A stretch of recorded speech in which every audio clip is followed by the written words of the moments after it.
যার পীর নাই তার পীর শয়তান। এটা কোরআনও না হাদিসও না, এটা বুজুর্গদের কথা। এটা আমি পাইছি খুব খুঁজে একটা জায়গায়, রিসালা। আবার ইকো দিছো কেন? আওয়াজ ডবল হচ্ছে।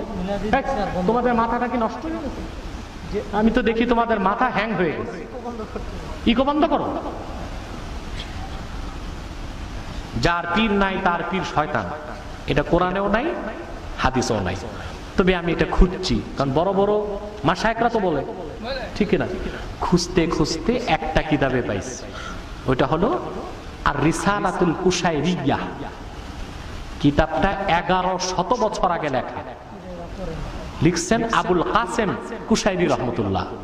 তিনি উনি মত দিয়েছেন মান লাইসা লাহু শায়খুন ফাশায়খুহু শায়তান। যার শায়খ নাই তার শায়খ হইল শয়তান। এটা একটা গ্রহণযোগ্য কথা, কিন্তু কোরআন হাদিসের কথা নয়।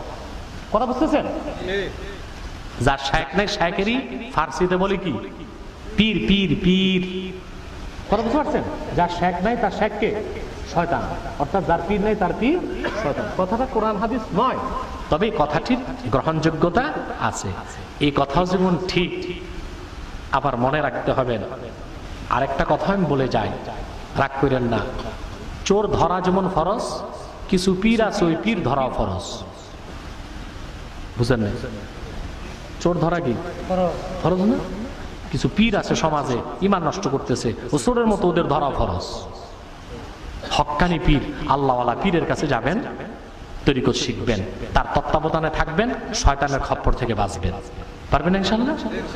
আল্লাহ কবুল করুক, মঞ্জুর।